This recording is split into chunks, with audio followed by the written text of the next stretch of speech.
Bonjour à tous et bienvenue sur Sensation. À Soleil-Chartreux, l'association Animact propose des événements et rencontres culturelles tout au long de l'année, festivals, résidences ou encore la mise en place de lieux solidaires. Pour en parler, je suis accompagnée de Johanna Georges, secrétaire de l'association, et Lucille Trufféry, en charge des actions culturelles et de la médiation locale. Bonjour à vous. Bonjour. Animact est donc une association de la petite ville de Soleil-Chartreuse en Essonne. Quels en sont les objectifs ? On est un lieu de création où on permet à des compagnies de théâtre de rue de venir se retrouver et créer des spectacles, des formes de spectacles vivants pour l'espace public, c'est-à-dire pas forcément dans une salle comme on peut en avoir l'habitude. On est un lieu vivant parce qu'on aime les rencontres humaines et on aime que les gens puissent se rencontrer par le biais de l'artistique, mais aussi par le biais d'autres initiatives qui peuvent émerger de discussions, d'idées et d'élan de bénévoles aussi. Et donc, quel impact l'association souhaite-t-elle avoir sur la commune et un petit peu plus largement sur le territoire ? Je pense que l'impact il est beaucoup lié au partenariat qu'on tisse avec d'autres structures. Pour nous, le cœur des projets, c'est le fait de co-construire avec d'autres associations, avec des écoles, avec des structures médicales, des structures carcérales. Donc, par exemple, à Soleil-Chartreux, on travaille beaucoup avec les établissements scolaires, que ce soit école maternelle, primaire, collège, avec d'autres associations du territoire. Et en fait, l'impact, il va être permis par cette relation qui permet de se comprendre et d'imaginer des choses ensemble et de continuer à se rencontrer. Et après, on a un territoire d'action qui est assez large. On travaille dans toute la communauté d'agglomération de Paris-Saclay, avec lesquels on organise le festival Encore les Beaux Jours en septembre.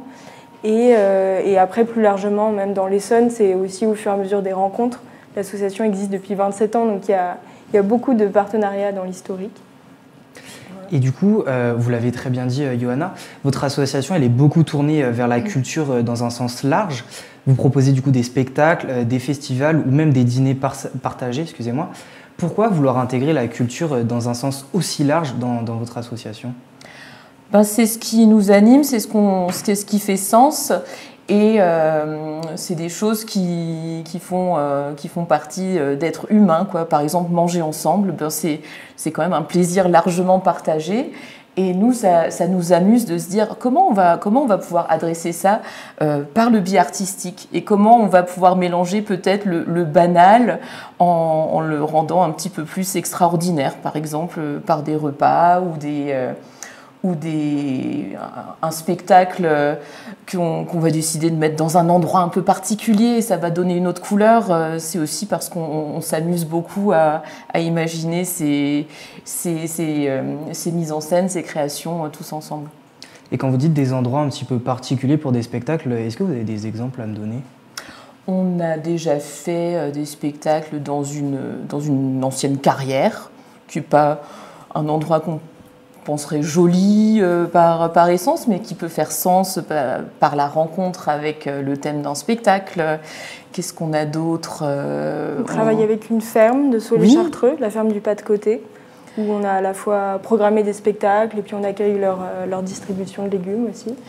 Et ça peut aussi être très urbain, dans les tours, aux Ulysses, où un spectacle va prendre tout son sens avec une verticalité urbaine aussi. Et ça nous sort aussi un petit peu de Soleil-Chartreux, on aime ça. Et du coup, en parlant de spectacle, cette année, vous proposez le festival Jeunes Pousses, auquel il y aura des spectacles. L'événement, il a 60 ans d'écoute ou encore Toi sans qui le monde. Les personnes peuvent assister à des concerts et des spectacles. En quoi ces événements sont-ils essentiels pour le maintien de la culture dans la commune ? Je dirais que ce qui est intéressant avec ces événements, ce qui nous y intéresse, c'est le fait de croiser différentes pratiques artistiques et culturelles. Nous, on croit à une définition de la culture qui correspond à celle des droits culturels, c'est-à-dire l'idée qu'il n'y a pas une culture qui en plus serait souvent élitiste et exclusive. On essaye de mélanger les portes d'entrée pour que chacune puisse se reconnaître dans nos propositions. Donc par exemple, en fait, dans tous les événements que vous avez cités, il y a à la fois une proposition artistique qui est plus ou moins classique. Parfois c'est un spectacle, comme 60 ans d'écoute, et parfois c'est plus une proposition un peu poétique, d'irruption dans le quotidien, de rencontres, comme le projet de Toi sans qui le monde. Là c'est une artiste, Laetitia Madincos, qui de avril jusqu'à août, elle va pousser un lit de Marseille jusqu'au Havre, et elle va marcher tous les jours. Et comme ça, elle va faire des rencontres. Et puis après, chaque soir, elle a prévu un partenaire qui va l'accueillir. Elle va dormir dans des endroits atypiques. Et nous, ce qui nous intéresse, c'est comment ces projets peuvent un peu décaler le regard sur le quotidien.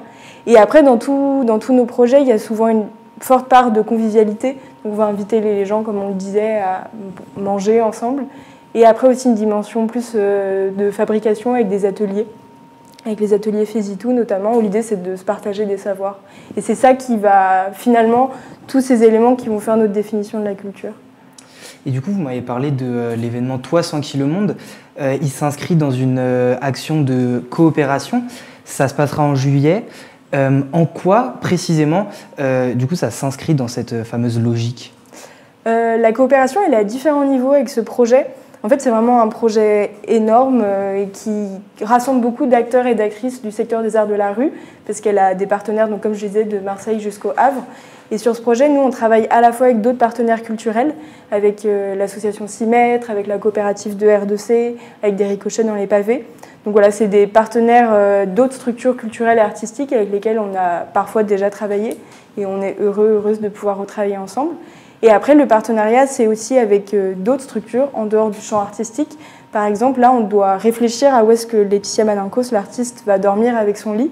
Donc, on est en lien avec les Pattes de Villebon, on est en lien avec des MJC. Et voilà. Et en fait, c'est ça qui est intéressant avec les projets artistiques, c'est qu'ils donnent aussi le prétexte, parfois, à aller voir une association avec laquelle on n'a jamais travaillé, parce qu'on a une proposition grâce à la créativité des artistes. Et du coup, parmi toutes les activités que vous proposez, il y en a une qui m'a personnellement interpellé de par son originalité. C'est l'activité Dîner dans le noir. Est-ce que vous pouvez m'en dire un peu plus et est-ce que cette activité elle est récurrente au sein de votre association ? Alors, on a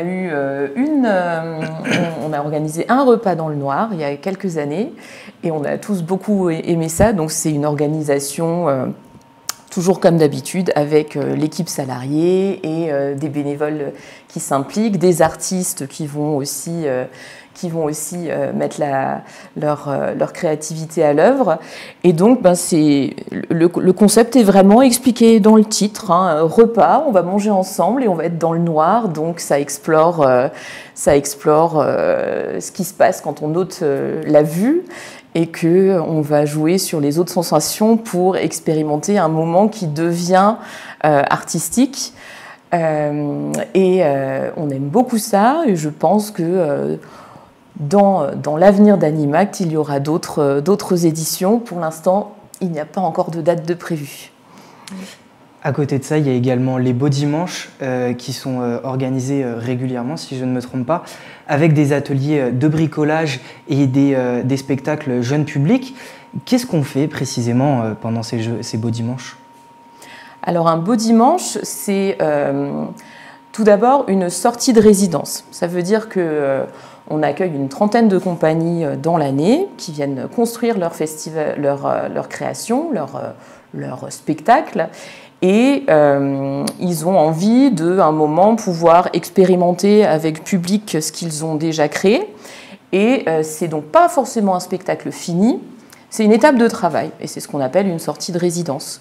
Donc le dimanche, on fait souvent ça vers 16h. Il y a ce moment de spectacle où les gens sont invités à apprécier ce moment-là.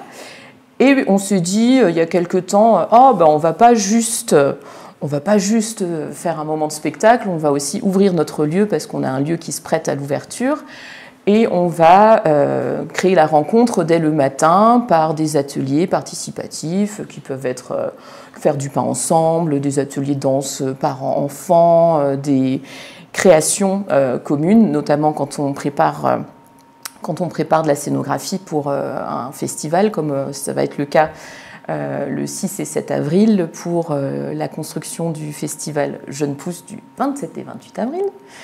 Et c'est un moment où on va aussi partager un repas ensemble. Et puis, chaque beau dimanche a un peu sa particularité. Merci beaucoup, Johanna Georges et Lucille Tuffery, d'avoir été avec nous sur Sensation. Je rappelle que vous êtes coordinatrice des actions culturelles et bénévole membre du conseil d'administration à l'association Animact. Pour plus d'informations et prendre connaissance des activités proposées par Animact, c'est sur leur site internet animact.fr. Et pour revoir ou réécouter cette émission, rendez-vous sur notre site internet ou notre application Radio Sensation.